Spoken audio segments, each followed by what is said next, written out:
Bismillahirrahmanirrahim. Assalamualaikum warahmatullahi wabarakatuh. Waalaikumsalam warahmatullahi wabarakatuh. Alhamdulillah kita bersyukur kepada Allah Rabb semesta alam dan kepada Nabi besar Muhammad Rasulullah sallallahu alaihi wasallam.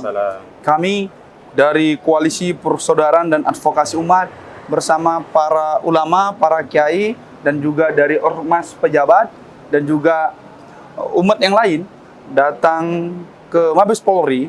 Dalam hal ini kami ingin bertemu dengan Polri, Bapak Jenderal Polisi Listio Sigit Prabowo selaku Kapolri, dan karena kami paham beliau sangat sibuk, agendanya padat, oleh karena itu kami bersurat secara resmi.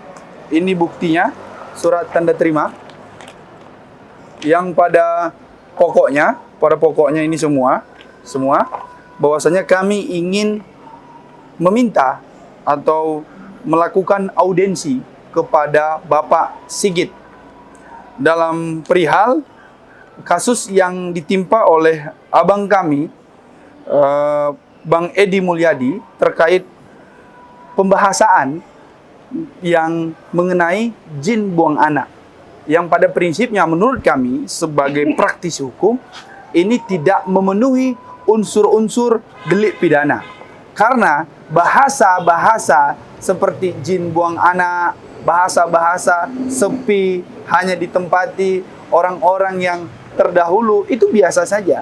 Bahkan sedari saya kecil pun, di tempat kelahiran saya di daerah Medan, itu bahasa jin buang anak ini biasa gitu. Mengapa di rejim hari ini, di suasana hari ini seolah-olah delik pidana? Itu yang pertama.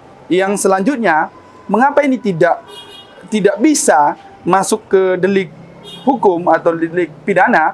Itu dikarenakan bahwasanya jangan-jangan dugaan kami di tengah-tengah masyarakat ini karena ada lanjutannya, proyek IKN gitu ya, Ibu Kota Negara Baru gitu.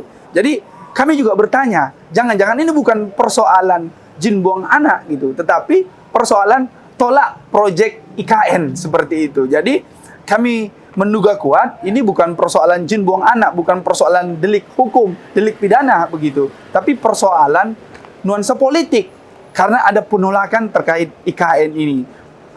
Mestinya ini ditanggapi secara tenang gitu ya, bukan ujub-ujub langsung kalau dianggap memprotes kebijakan-kebijakan penguasa begitu ya. Di saat hari ini DPR bungkam, di saat pejabat-pejabat ini seolah-olah tidak mendengar, tidak melihat, hatinya tidak dipakai gitu. Ada banyak pihak di kalangan masyarakat, di kalangan ormas, di kalangan para aktivis menolak karena ini tidak pro kepada rakyat, tidak pro kepada kesejahteraan rakyat, tapi dinuansakan semua ini terkait hukum, semua terkait pidana, dan itu menjerat terhadap abang kami, Bang Edi Mulyadi. Dan pada prinsipnya kami menyampaikan surat audiensi ini bahwasanya sehubungan dengan penetapan tersangka dan penahanan Bang Edi Mulyadi, kami sampaikan hal sebagai berikut. Jadi seperti ini isi permohonan audiensi kami kepada Pak Sigit Listio Prabowo.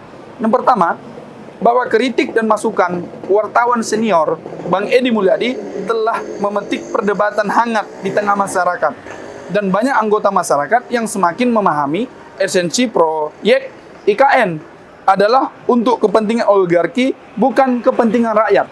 Makanya kami ingin menyampaikan ini.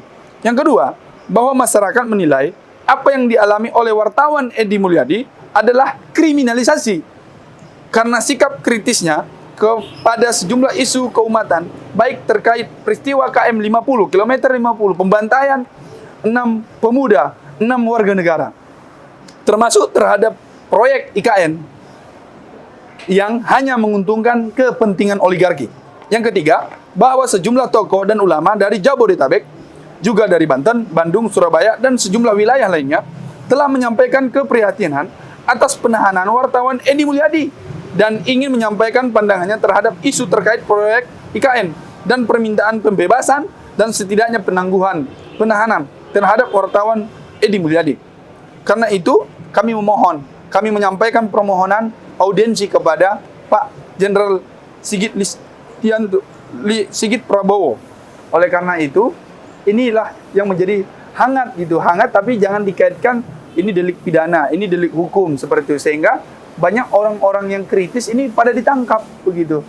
Kan biasa saja kalau ada proyek seperti ini dan sudah banyak fakta dan datanya, dan beberapa yang dituduhkan gitu ya, seperti Pak Bang Yusril itu juga menyampaikan memang dulu ada saham tapi sudah dijual begitu kan, berarti terkonfirmasi memang pernah ada begitu, walaupun jawabannya sudah dijual begitu. Bahkan terakhir itu Pak Hasim juga adiknya Pak Prabowo ini juga ternyata sudah juga menyikapin, ternyata benar banyak proyek mereka di sana, dan tokoh-tokoh juga yang terlibat lainnya ini juga mengkonfirmasi apa yang disampaikan oleh Bang Edi Mulyadi, apa yang disampaikan oleh tim-tim kita sebelumnya dari KPAU dan organisasi kemasyarakatan yang lain ini terbukti begitu. Kok malah yang terbukti kita sampaikan kok dicari-cari seperti itu? Ini kan equalnya di mana begitu? Keadilannya bagaimana? Ini yang menurut kami tidak perlu dilanjutkan, karena bagaimana masyarakat akan percaya dengan penegakan hukum? Bagaimana masyarakat akan yakin dengan apa yang diputuskan, yang dilakukan oleh Pak Sigit Listio Prabowo ini begitu? Katanya mengayomi, melayani gitu ya. Pada faktanya yang kami lihat malah orang menyampaikan pandangan, menyampaikan pendapat begitu malah dikriminalisasi seperti itu. Ini yang menjadi permintaan kami kepada Pak Listio Sigit Prabowo agar audiensi kami ini didengarkan begitu, sehingga permohonan kami ini dapat didengar dan dipertimbangkan agar janganlah hal-hal yang seperti ini dilanjutkan, dan terlebih kami meminta agar Bang Edi Mulyadi ini dibebaskan setidak-tidaknya, ditangguhkan penahanannya. Nah, alhamdulillah di sini juga sudah hadir Bang Ahmad Gauzinuddin selaku Ketua Umum KPAU, dan juga nanti ada ulama Ustadz Abu Hamzah, Kiai Abu Hamzah ini dari Bekasi, Ustaz ya? Dari Purwakarta begitu, juga ada dari organisasi kemasyarakatan pejabat, dan juga dari pengamat sosial media nanti juga akan menyampaikan pandangannya terkait proyek IKN dan terkait permohonan audiensi ini terhadap abang kami Bang Edi Mulyadi. Kami persilakan terlebih dahulu kepada Bang Ahmad Gauzinuddin selaku Ketua Umum KPAU. Baik, terima kasih Bung Riki. Bismillahirrahmanirrahim. Assalamualaikum warahmatullahi wabarakatuh. Alhamdulillahirabbil alamin wa bihi nasta'in ala umurid dunya waddin wa ala alihi washabbihi ajmain, amma ba'd. Saya ingin konfirmasi bahwa sedianya hari ini ada beberapa tokoh yang tadi mengkonfirmasi tidak jadi ke Bareskrim, ke Mabes Polri karena terkendala macet, seperti ulama dari Jakarta Kiai Haji Fikri Bareno dalam perjalanan dari Sukabumi masih sampai Bandung, sehingga titip pesan tidak bisa ikut gabung dengan kita. Dan kemudian yang kedua ada Ustadz Nuriman, tokoh dari Depok, yang juga sebelumnya sudah mengkonfirmasi, tetapi karena hari ini juga tidak terjadi audiensi, hanya baru bisa mengirim surat ya. Jadi mungkin kita tunda, dan mudah-mudahan segera nanti dapat jadwal dari Pak Kapolri tentang permohonan audiensi yang kami ajukan ini. Dan kenapa kami perlu sampaikan apa sih substansi yang akan menjadi bahan audiensi, dan mudah-mudahan nanti juga bisa ketemu langsung dengan Pak Kapolri. Yang pertama, kami dari KPAU memandang bahwa apa yang disampaikan oleh Bang Edi Mulyadi itu adalah bagian dari kemerdekaan menyampaikan pendapat di muka umum. Ini kan sejalan dengan konstitusi, ketentuan pasal 28 Undang-Undang Dasar 1945 yang menyatakan bahwa setiap warga negara punya kebebasan berserikat, berkumpul, dan menyampaikan pendapat. Pendapat dan pandangan-pandangan Bang Edi Mulyadi itu resmi secara sah sebagai hak konstitusional dan disampaikan dalam forum yang jelas gitu.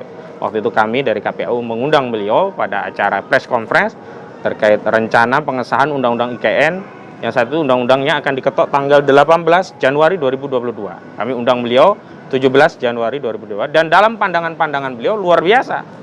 Masyarakat banyak yang tercerahkan bahwa ternyata ada masalah, dan masalah itu masalahnya besar. Terkait apa?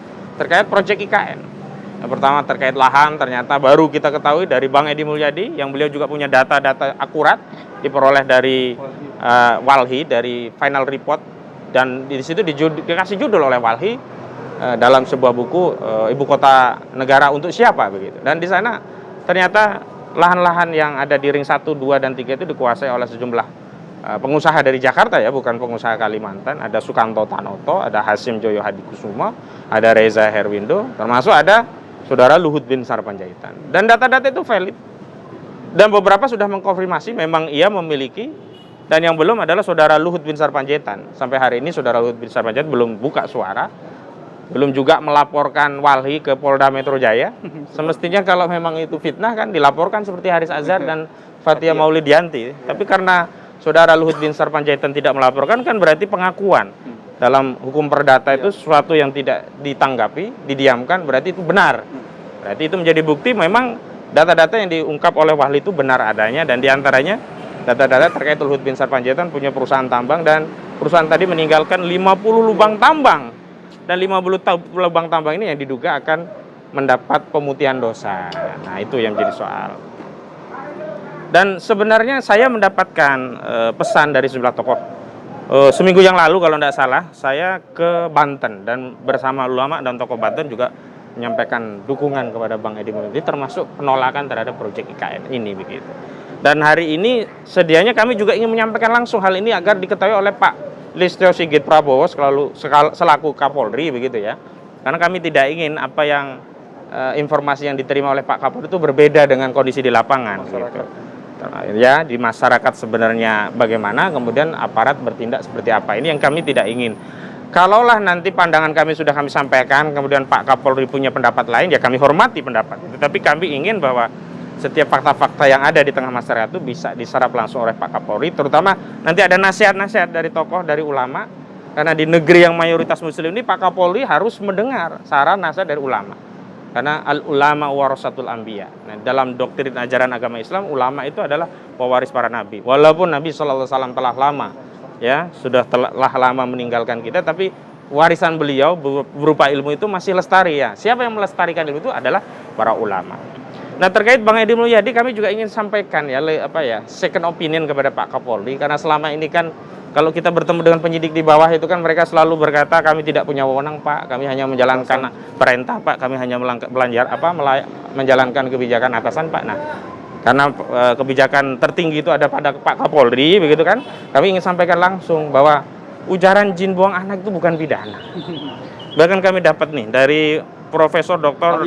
Anjas Aceng Ruhendi, Saifullah M. Hum, guru besar ilmu linguistik forensik nih loh, Universitas Pendidikan Indonesia. Kurang apa ini? Udah linguistik forensik gitu loh. Dia katakan begini, jadi ungkapan tempat jin buang anak itu netral, tidak memiliki konotasi negatif, termasuk yang diungkapkan oleh Edi Mulyadi. Tempat jin buang anak adalah ungkapan atau idiom atau peribahasa yang berbasis metafora kultural. Saya khawatir hal-hal seperti ini juga tidak dipahami oleh penyidik dan tidak diketahui oleh Pak Kapolri. Kita ingin sampaikan kepada Pak Kapolri, jadi tidak layak Bang Edi Mulyadi itu ditetapkan tersangka berdasarkan ketentuan pasal 28 ayat 2 junto 45A ayat 2 Undang-Undang Nomor 19 tahun 2016 tentang informasi dan transaksi elektronik. Lagi pula begini, kami ingin sampaikan kepada Pak Kapolri, ya kita sesama penegak hukum ya. Dalam status penegak hukum, advokat, polisi, jaksa hakim setara penegak hukum. Tapi dari sisi jabatan tentulah Kapolri beda lah dengan kami-kami yang hanya advokat jalanan begini kan. Ini advokat public defendant tentu beda. Tapi kami ingin menyampaikan norma yang tentu saja norma ini di hadapan setiap warga negara itu sama norma ini. Bahwa di dalam ketentuan pasal 28 undang-undang itu kan unsur utamanya adanya kebencian dan permusuhan terhadap apa? Suku, agama, ras, dan antar golongan. Ungkapan jin buang anak itu tidak mengandung ya ungkapan kebencian atau permusuhan kepada suku, agama, ras, ataupun antar golongan. Sebab silakan saja nanti Pak Kapolri kalau perlu melihat videonya sendiri ya. Video yang disampaikan oleh Bang Edi Mulyadi itu terkait kritik IKN itu tidak pernah menyebut agama tertentu, suku tertentu, ras tertentu, atau antar golongan tertentu. Beliau kita mengungkapkan ujaran jin buang anak itu menjelaskan lokasi IKN yang mayoritas itu masih hutan. Ada hutan sawit, hutan tanaman industri, termasuk tambang. Yang di antara tambang itu meninggalkan bekas lubang tambang sampai 50. Jadi tempatnya kan sepi angker, dan kalau dalam konstruksi jarak dengan ibu kota negara hari ini, yakni Jakarta, tentu itu jauh sekali. Maka beliau ungkapkan itu kan seperti tempat jin buang anak. Sama seperti dulu kalau kita ke Bekasi, ke Depok, ke daerah-daerah yang sepi, atau kita bertanya kepada kawan kita, di mana tinggal lo ya? di Depok ujung, wah itu mah jauh banget loh, itu tempat jin buang anak, itu biasa. Dan perlu diketahui ya, legenda properti kita Pak Ciputra itu juga dulu menyebut apa namanya Pondok Indah itu tempat jin buang anak, dan itu biasa sekarang menjadi tempat yang berkelas. Ancol dulu disebut sebagai tempat jin buang anak. Dalam sebuah wawancara mantan gubernur ya DKI Jakarta Pak Sutiaso juga pernah menyebut itu zaman dulu itu seperti tempat jin buang anak Ramatungga ya. Itu biasa saja. Jangan sampai satu khasanah kekayaan kultural kita yang itu menjadi bahasa sehari-hari kemudian dikriminalkan. Dan kemudian orang akan mengatakan, lo ngomong tempat jin buang anak aja kriminal gitu. Tapi mereka yang ngerampok Jiwasraya dianggap perdata. Ngerampok Asabri dibebaskan. Saya mau tanya, nggak ada kerugian keuangan negara yang dihasilkan atau yang ditimbulkan oleh Bang Edi Mulyadi. Justru nih pengakuan ya ulama tokoh ketika melihat video itu, justru mereka itu tersadar. Loh, ternyata proyek IKN seperti ini. Tidak seperti gegap gempita yang dijelaskan oleh pemerintah. Dan ternyata kan sekarang banyak tokoh-tokoh yang akan menggugat undang-undang IKN. Dan ternyata banyak masalah juga. Bahkan anggarannya saja belum tersedia. Terakhir Ibu Menteri Sri Mulyani mengatakan akan mengalihkan alokasi dana pemulihan ekonomi nasional. COVID-19 itu. Saya sudah wanti-wanti Bu Sri Mulyani jangan pakai itu. Kalau pakai itu korupsi. Pasal 2, pasal 3 Undang-Undang Tipikor. Karena kan alokasinya kan untuk PEN. COVID, pemulihan ekonomi nasional, kok dialihkan untuk ibu kota. Nah, saya juga ingin katakan, jadi ini justru perencanaan yang ngaco. Kalau kita merencanakan kegiatan itu kan harus disejalankan dengan rencana anggaran. Ada rencana kegiatan, ada rencana anggaran, kan harus sejalan. Rencana anggaran negara kan ada di APBN. Nah, semestinya undang-undang IKN itu dulu disahkan, baru APBN disusun. APBN nanti dialokasikan untuk proyek IKN. APBN 2022 sudah diketok 30 September 2021, nggak ada nomenklatur IKN. Undang-undang IKN diketok 2022, 18 Januari. Dan di situ mau dieksekusi di tahun ini juga dari 2. Masya Allah, saya ingin katakan kita ini semua anak bangsa ini banyak yang ngerti lah, bukan nggak bodoh gitu loh. Kalau kayak gini kan kita diajari seperti apa, dan ini juga perlu diketahui oleh Pak Kapolri bahwa masyarakat kita sudah cerdas gitu. Sehingga ke depan juga Pak Kapolri tidak kemudian mendiamkan aparat. Kalau saya yakin Pak Kapolri tidak seperti itu, tapi aparat di bawah ini jangan dibiarkan kemudian dikit-dikit kalau ada pandangan yang berbeda dikriminalisasi. Biasanya yang langganan itu kalau nggak pasal 28 Undang-Undang ITE, pasal HOK, 14, 15 Undang-Undang Nomor 1 Tahun 1946. Kalau nggak 27 ayat 3, pencemaran. Itu udah langganan kami ini udah ribuan bukan ribuan kali sih, itu metafora juga. Nanti dianggap hoax, nggak ada. Ribuan itu berarti saking banyaknya saya sebut ribuan. Nggak ribuan juga sih, tapi itu metafora. Tidak terhitung dengan jari. Nah, karena saking banyaknya kita menggunakan ungkapan hiperbolis, metafora. Dilebih-lebihkan lah kalau bahasanya itu. Dan itu biasa. Sampah menumpuk setinggi gunung. Ya nggak segunung juga ya, tapi itu metafora. Nah, hari ini tolonglah ya. Khasanah budaya bahasa kita yang kaya itu jangan dikriminalisasi. Ke depan nanti orang-orang itu akan menjadi garing. Nanti orang lewat ini nggak tanya, "Pagi, Bu." Ya udah tahu pagi, ngapain ngomong pagi? Kan nggak begitu juga. Itu adalah kalimat metafora, ungkapan yang untuk memanis semakin hangat ikatan. Nah, Bang Edi itu juga ingin menunjukkan betapa ini memang jauh, masih sepi, dan di sana nggak ada orang di proyek IKN tadi gitu loh. Kalau orang Kalimantan Timur, iya banyak, tapi bukan di proyek IKN tadi. Yang dikritik itu lokasi IKN yang dikuasai oleh sejumlah pengusaha dari Jakarta. Pengusaha Jakarta. Jadi yang diuntungkan juga bukan orang sana dapat gusuran, nanti ada proyek IKN, alhamdulillah gara-gara proyek IKN saya jadi miliarder. Di BKT dulu banyak seperti itu, nasibnya bagus, tanahnya jelek sih ya, nggak produktif, tapi jadi kena gusuran BKT, ya dapat duit dia.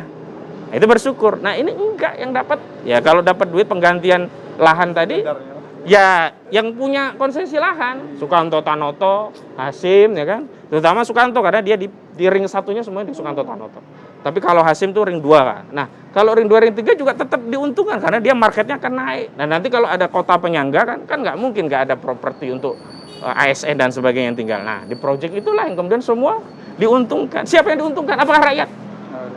Rakyat kita ingin sampaikan kepada Pak Kapolri justru terbebani nih dengan APBN yang ya nih coba Pak Kapolri, kalau orang mengatakan tidak sesuai faktanya itu hoax bukan? Nah ini Pak Jokowi juga nembar hoax kalau begitu klasifikasinya menjadi hoax ya. Karena kan Pak Jokowi menyampaikan tidak akan membebani APBN. Buktinya akan pakai APBN. Dan ini multi years loh, ini tahun jamak, bukan hanya 1 tahun APBN, nggak selesai 1 tahun. Paling tidak 5 atau berapa, dan ternyata melalui ahli tata negara yang akan menggugat ke MK, ini banyak masalah dari sisi perencanaan. Termasuk ini tidak masuk dalam rencana pembangunan nasional jangka panjang, menengah dan panjang, nggak masuk. RBCP nggak masuk. Kan harusnya kan kalau kita mau bangun ABN itu sudah muncul perencanaan tadi. Jangan-jangan merencanakan asal-asalan. Nanti kalau nggak sesuai, udahlah diubah fungsi. Misalnya nih ya, rencananya bangun IKN, karena gagal, udahlah jadi gudang tempat jin buang anak gitu. Kan nggak lucu, ini negara.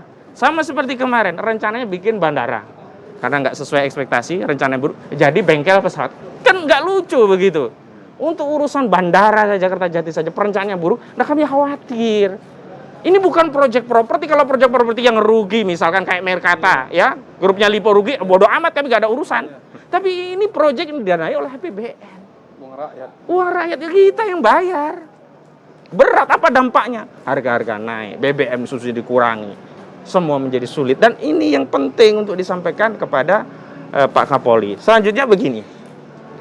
Saya ingin fair saja lah. Dalam proses penahanan itu kan ada unsur objektif dan subjektif. Oke, objektifnya karena ditahan dengan ancaman pidana di atas 5 tahun. Subjektifnya kan khawatir lari, khawatir menghilangkan barang bukti, khawatir mengulangi tindak pidana lagi. Ini ulama-ulama kita tuh udah siap menjamin. Jadi kalau nanti tetap ditahan kan berarti nggak menghargai jaminan kita. Kan selama ini, kenapa saya ingin nyampaikan langsung ke Pak Kapolri? Karena ujungnya kalau kita sampaikan kepada penyidik, oh maaf kami tidak punya kewenangan, itu kebijakan atasan. Nah sekarang kami mau langsung sampaikan agar Bang Edi Mulyadi itu dibebaskan karena tidak memenuhi unsur. Kalau tidak ya ditangguhkan lah, siap dia menjalani prosesnya. Atau kalau tidak ini prosesnya disegerakan, jangan nanti dikurung sampai, pertama kan di KUHP itu kan 20 hari. Nanti lewat tambah lagi 40 hari. Untung aja ini kasusnya bukan terorisme. Kalau kasusnya terorisme seperti Bang Munarman, 7 bulan kurang dikit, 210 hari. Pertanyaannya, kalau memang berani menetapkan tersangka, berarti kan sudah cukup 2 alat bukti. Kenapa lama-lama nggak dibawa ke sidang? Kalau nggak dibawa ke sidang karena belum lengkap bukti, berarti kan ini nggak terpenuhi unsur. Ya sudah bebaskan gitu loh. Pilihannya kan bebaskan, tangguhkan, segera sidang. Jangan kemudian Bang Edi dizalimi, dilama-lamain, nanti 20 hari pertama sudah habis, tambah lagi surat ditambah 40 hari. Nggak begitu. Nah kami ingin sampaikan ini ke Pak Kapolri agar mengoreksi. Karena kinerja bawahan itu dampaknya kepada institusi. Dan institusi sangat tergantung kepada Pak Kapolri. Karena saya mengutip pandangan Pak Kapolri sendiri, Pak Listio Sigit Prabowo, katanya kan ikan busuk itu kan berasal dari kepala. Nah saya yakin kepalanya masih bersih nih Pak. Karena itu sehatkanlah badannya, sehatkanlah anggota tubuh lainnya. Karena kita mencintai institusi Polri sebagai garda terdepan penegakan hukum. Ingat, institusi Polri itu garda terdepan penegakan hukum, jangan sampai menjadi alat kekuasaan. Jadi itu yang ingin kami sampaikan dan mudah-mudahan ini terjadwal. Karena kami beberapa kali belum mengadekan dulu sama TPUA, saya dengan Bang Egy dan kawan-kawan itu sempat mengadekan tapi nggak sempat ketemu Pak Kapolri. Tapi diutuslah dua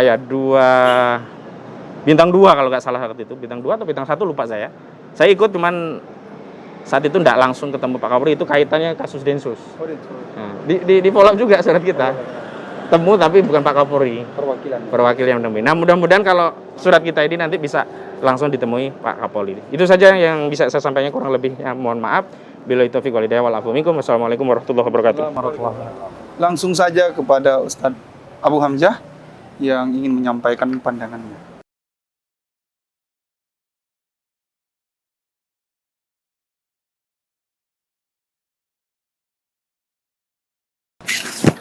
Bismillahirrahmanirrahim. Assalamualaikum warahmatullahi wabarakatuh. Waalaikumsalam warahmatullahi wabarakatuh. Innal hamdalillah nahmadu wa nasta'inu wa nastaghfiruh wa na'udzu billahi min syururi anfusina wa sayyiati a'malina may yahdihillahu fala mudhillalah wa may yudlil fala hadiyalah. Asyhadu an la ilaha illallah wahdahu la syarikalah wa asyhadu anna Muhammadan abduhu wa rasuluhu la nabiyya ba'dah. Allahumma rabbis shrah li sadri wa yassir li amri wa hlul 'uqdatam min lisani yafqahu qawli amma ba'd. Alhamdulillah kami dari Aliansi Muslim Peduli Ummah dari Purwakarta, juga teman-teman dari Kerawang bisa berkesempatan hadir di halaman Mabes Polri ya, kurang lebih ya. kurang lebihnya begitu ya. Dengan satu argumen tadi kita masih belum bisa diterima, tapi surat sudah masuk ke Kapolri. Mudah-mudahan ini menjadi wasilah bagi Kapolri khususnya dalam rangka menegakkan kedisiplinan, dalam rangka menegakkan slogan Polri yang presisi dan macam-macam itu. Mudah-mudahan ini menjadi salah satu wasilah, karena ini bagian dari kecintaan kami selaku rakyat terhadap aparat penegak hukum dimanapun saja berada.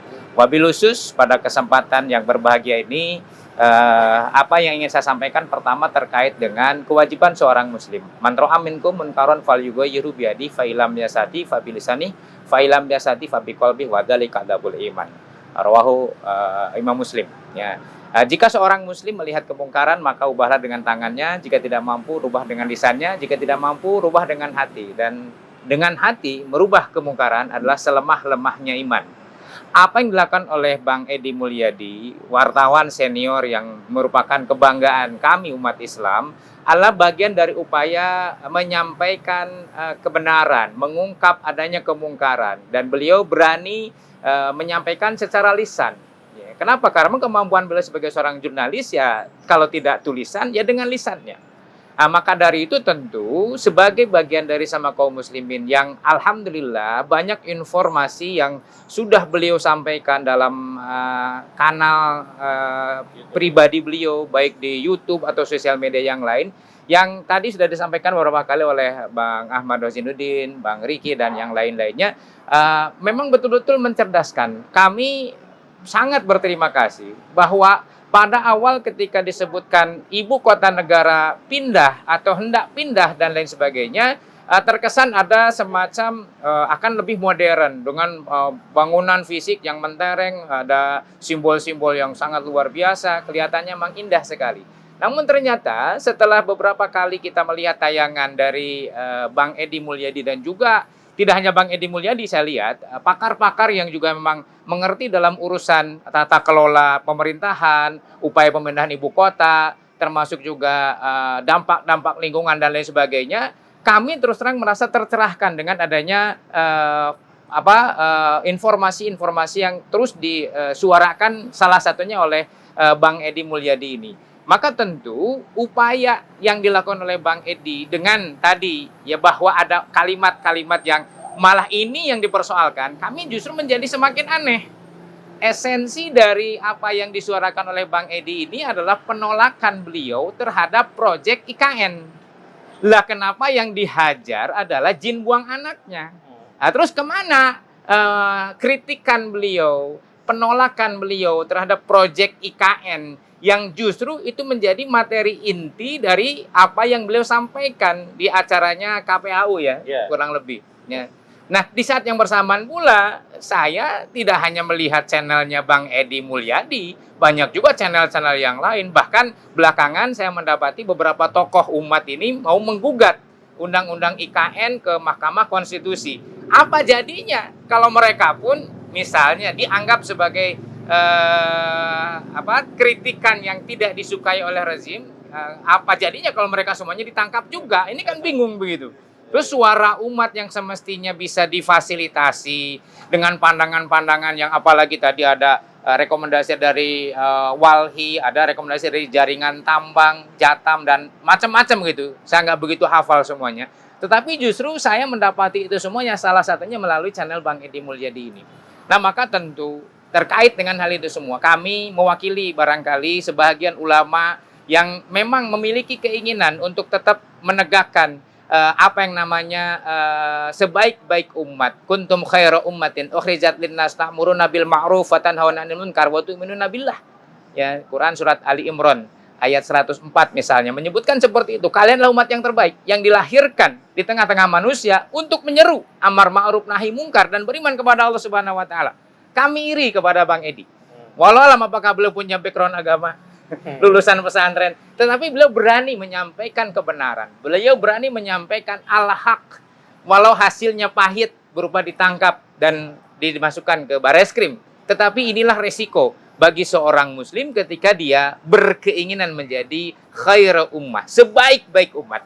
Maka dari itu melalui acara ini barangkali kami juga mengajak kepada segenap pimpinan tokoh ormas pesantren atau umat Islam di berbagai organisasi yang ada untuk bersama-sama jangan takut menyuarakan kebenaran. Kenapa? Karena proyek IKN seperti tadi dipaparkan berkali-kali berulang-ulang, bahkan beberapa pakar menyebutkan ada hal yang sangat berpotensi mendolimi umat. Ya, di antaranya ketika awal ngomong tidak akan membebani APBN. Dari informasi yang berkembang ternyata akan menggunakan dana APBN. Terakhir tadi Bang Ozinuddin mengatakan akan menggunakan dana yang dikelola oleh Sri Mulyani, ya dana untuk kemudian pemulihan ekonomi nasional karena terdampak COVID. Loh kenapa? Emang COVID sudah selesai? Faktanya hari ini muncul varian baru yang tentu saja dana itu sangat-sangat dibutuhkan oleh masyarakat. Kenapa harus dialokasikan kepada proyek IKN? Ini malah semakin membuat kami bertanda tanya lebih panjang lagi. Nah, maka dari itu tentu ya ini Jakarta yang sudah panas. Kalau tadi diibaratkan ya ini ungkapan juga nih panasnya kayak neraka begitu. Bukan panas sesungguhnya ya. Nah, kapan siapa orang yang pernah masuk ke neraka terus cerita betul loh neraka itu panas, belum ada. Tetapi itu ungkapan yang umum disampaikan ya siapa pula yang pengen masuk neraka begitu kan tidak. Tetapi ungkapan hiperbolik yang kemudian disampaikan rasa-rasanya ini berlebihan kalau malah dijadikan sebagai kasus hukum atau dipidana. Sementara urusan yang lebih besar tersedotnya dana atau bahkan tanah yang tadinya tempat jin buang anak. Saya jadi ngikut jadi omongan jin buang anak gitu. Itu tiba-tiba berubah menjadi kota metropolitan dan orang yang selama ini membuat kerusakan lingkungan seolah-olah dengan adanya proyek IKN akan mendapatkan keuntungan berlipat-lipat ganda. Harusnya dia merehabilitasi galian yang harus ditutup dan lain sebagainya, dia udah ongkang-ongkang kaki dapat duit, apalagi ada di ring 1 proyek IKN, ya tentu keuntungan yang berlipat-lipat. Sudah harta kekayaan yang ada di dalam perut bumi Kalimantan tersebut dia sedot. Berikutnya dia tidak kena kewajiban untuk merehabilitasi lahan yang sudah dia habisi tersebut. Ini yang kemudian semakin membuat kami merasa sangat prihatin. Ya kalau memang betul Bang Edi Mulyadi ini menjadi korban dari kriminalisasi, maka semestinya Pak Kapolri bisa menerima nasihat dari kami, bisa mempertimbangkan apapun yang berasal dari kami. Kalaulah memang betul apa yang kami sampaikan ini benar adanya, maka tentu tidak ada alasan bagi Kapolri untuk membebaskan Bang Edi Mulyadi. Ini yang barangkali keluh kesah kami, ada mewakili alim ulama terkait dengan kasus yang sedang menimpa Bang Edi Mulyadi, jurnalis senior kami yang dengan kecanggihan beliau membuat berbagai acara dan lain sebagainya bisa mencerdaskan umat, mencerdaskan kami. Yang selama ini kami tidak tahu ada informasi proyek IKN yang berpotensi merugikan rakyat, merugikan negara, bahkan membahayakan kedaulatan negara. Kami mendapatkan pencerahan dengan salah satunya channel-channel YouTube-nya Bang Edi Mulyadi. Sekali lagi, bebaskan Bang Edi Mulyadi sekarang juga. Takbir. Allahu Akbar. Assalamualaikum warahmatullahi wabarakatuh. Waalaikumsalam warahmatullahi wabarakatuh. Terima kasih dari Ustadz Abu Hamzah yang sudah menyampaikan, memaparkan pandangan beliau, doa sekaligus keinginan, dan juga ucapan terima kasih kepada Bang Edi Mulyadi. Langsung saja kepada Bang Rizky Awal, terkait pengamat media sosial untuk menyampaikan pandangannya. Tafadhol. Bismillahirrahmanirrahim. Assalamualaikum warahmatullahi wabarakatuh. Rekan-rekan media dan juga teman-teman jurnalis yang lain yang juga bisa menyaksikan apa yang kami sampaikan pada hari ini semata-mata bukan membela Bang Edi Mulyadi saja, tapi ini semata-mata membela negeri kita tercinta Indonesia dari upaya oligarki untuk merebut dan menyengsarakan umat ya. Kalau kita perhatikan ungkapan-ungkapan yang disampaikan oleh Bang Edi Mulyadi yang diperkarakan hari ini itu sebenarnya mengalihkan kepada isu utama terkait dengan proyek ibu kota negara yang baru ini. Pada hakikatnya begini teman-teman semuanya. Ketika wilayah ini berpindah bukan di dalam pulau tapi di luar pulau sana, ya bukan berarti kita menyisihkan atau tidak suka dengan perpindahan, itu bukan. Itu sesuatu yang wajar sebenarnya. Tapi masalahnya adalah ini dilakukan pertama di saat ekonomi masyarakat sedang turun-turunnya akibat COVID-19. Kita tahu sendiri akhir-akhir ini bahkan ya Omikron meningkat tajam luar biasa. Tapi sayangnya kenapa polisi malah tetap menahan Bang Edi Mulyadi, ya seharusnya menjadi keprihatinan bersama ketika peningkatan ini ya bisa ditangguhkan penahanannya, setidaknya begitu. Yang kedua, pernyataan Bang Edi Mulyadi itu salah satu bentuk kebebasan yang dilakukan oleh warga negara untuk kritik terkait dengan pemerintahan. Dan kalau tidak terjadi kritik itu, maka siapa yang akan mengawasi pemerintah? Ya, kalau seandainya DPR kemudian itu sebagai lembaga legislatif justru tidak bisa menyampaikan kritik, maka rakyatlah yang berhak menjawab kritik. Ya, kita tahu persis ya, kemarin itu ada tragedi yang cukup luar biasa.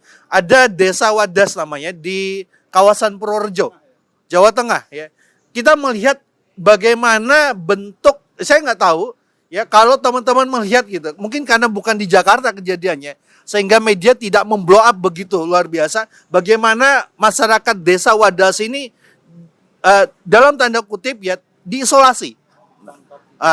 Dengan kondisi demikian, itu ketika masyarakatnya ada, ya mereka dipaksa untuk tanah mereka untuk dibiarkan atau diganti dengan tidak angka yang cukup. Nah, ini masalahnya adalah di Kalimantan sana perpindahan nih. Ini kalau wajarnya membandingkan. Taruhlah 1 juta PNS pindah ke sana. Itu berarti nggak bisa dilalui jalur darat. Minimal 2 jalur kan, jalur laut dan juga jalur udara. Penerbangan ke Kalimantan Timur itu tidak mungkin sehari itu 10.000 atau 20.000. Ya, penerbangannya untuk ngangkut ini aja PNS-nya ya. Nah, artinya butuh jangka waktu yang cukup lama dan itu butuh duit lah gitu ya. Tidak mungkin PNS ini pindah dengan sendirinya. Nah, artinya teman-teman semuanya ini sebenarnya keuntungan oligarki sebenarnya ya. Kalau tadi ada Bang Riki tadi menyampaikan, kemudian juga Bang Ahmad Rozinuddin tadi menyampaikan, dan data yang disampaikan oleh Bang Edi Mulyadi itu ya melalui 10 data resmi dari 10 lembaga masyarakat, swadaya masyarakat di bidang lingkungan, itu membuka mata kita, membelalak mata kita. Ternyata ini tujuannya bukan untuk rakyat, tapi untuk oknum rakyat, tanda kutip ya, oknum rakyat ya. Kenapa? Karena ini menguntungkan oligarki, menguntungkan tokoh-tokoh setempat. Ya, kalau sama ini kita diminta untuk NKRI harga mati gitu ya, kemudian itu meyakini cinta Indonesia, harusnya dong, ya harusnya ya kalau pengusaha-pengusaha itu pengen seperti mencintai Indonesia, dikasihlah gratis. Permasalahannya adalah tidak ada makan siang gratis hari ini. No free lunch. Nah, ini jangan dituduh semua makan siang itu berbayar ya, gitu ya. Ini ungkapan ya. Nah, ungkapan ya, no freelance ya gitu. Nanti dituduh pula kan gitu. Nah, yang itu yang bentuk keprihatinan kita. Jadi pembelaan kita itu bukan saja mengajak kaum muslim, bukan. Semua rakyat Indonesia, ya, Muslim, Kristen, Protestan, Katolik, Hindu, Buddha, ya, Tionghoa, ya, untuk bersama-sama menolak proyek perpindahan ibu kota negara ini. Ingat ya, menolak proyek perpindahan ibu kota negara ini. Karena dirasa tidak tepat waktunya, memakan anggaran. Dan ingat, 2 hari yang lalu kalau nggak salah, itu kemarin ya, berita banyak mengungkap tentang kereta cepat yang terjadi di Laos. Ya, kereta cepat ini dibangun sama-sama diresmikan groundbreakingnya itu 2016. Indonesia Januari 2016 groundbreakingnya. Ya. Sementara Laos itu Desember 2016. Secara jarak lebih panjang Laos 400 km. Kereta cepat ya, sama-sama yang bangun Cina. Nah, sementara Jakarta-Bandung itu ratusan kilometer dibangun Cina. Apa yang terjadi? Ternyata yang Laos lebih cepat jadinya. Secara jarak lebih jauh, ya. Secara duit tidak lebih memakan duit banyak, ya. Tidak mangkrak ya. Kalau tadi yang 40 ini 40 triliun ya, bukan miliar, 40 triliun sampai 100 triliun membengkaknya. Sementara itu jauh lebih murah. Ini kan tanda tanya. Ya. Oh, ada yang ngomong bazar biasa yang ngomong kan. Ini tukar guling lahannya mahal gitu segala macam. Ini bentuk ketidakseriusan sebenarnya. Nah, dan ingat di sana di Borneo sana, di Kalimantan kita tercinta, itu dulu salah satu penguasa di negeri kita tercinta sempat meresmikan groundbreaking ya terkait dengan pembukaan kereta Borneo, jalur kereta Borneo.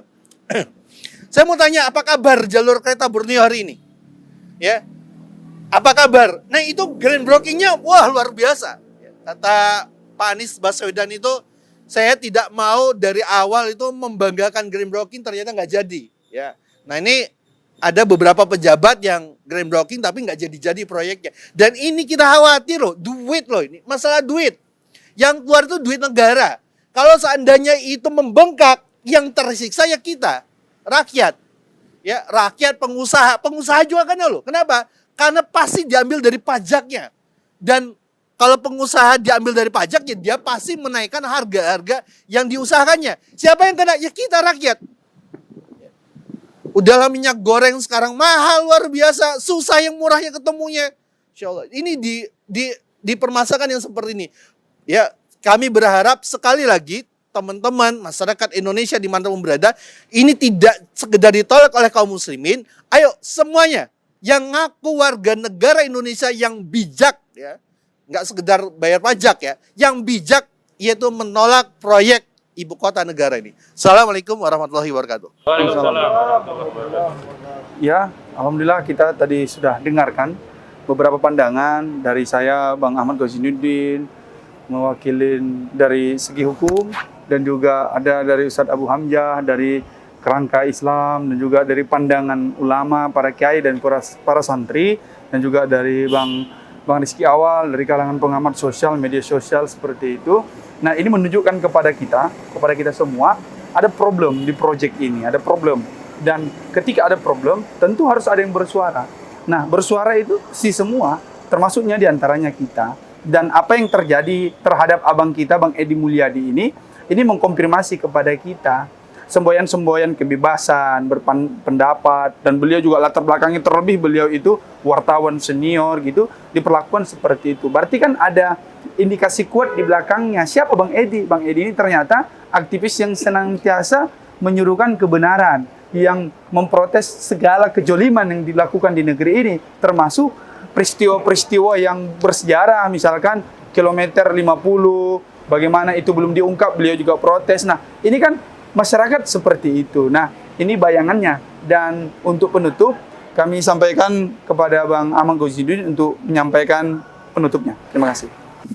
Baik, terakhir kami mohon doa seluruh umat, seluruh masyarakat di negeri tercinta ini agar segera mendapatkan jadwal dari Pak Kapolri, dan insya Allah saya akan menghubungi sejumlah tokoh ulama baik di Surabaya, di Semarang, di Solo, Jogja, Medan, Bandung, Ciamis, dan berbagai kota kabupaten di wilayah Indonesia yang bisa kita kontak. Nanti kalau Pak Kapolri sudah menyiapkan jadwal untuk kita undang biar semua datang, biar semua ulama juga ikut menyampaikan nasihat kepada Pak Kapolri.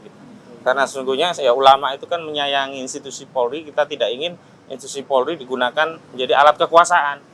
Sebagaimana terjadi di Desa Wadas. Kita prihatin sekali begitu, aparat negara dibayar oleh pajak negara begitu beringas kepada rakyat sendiri. Luar biasa. Baik, itu saja dari saya, dan untuk menutup acara ini mari bersama-sama kita tutup dengan doa kafaratul majelis. Subhanakallahumma wa bihamdika asyhadu an la ilaha illa anta astaghfiruka wa atubu ilaik. Wassalamualaikum warahmatullahi wabarakatuh. Waalaikumsalam. Takbir. Allahu Akbar. Takbir. Allahu Akbar. Takbir. Allahu Akbar.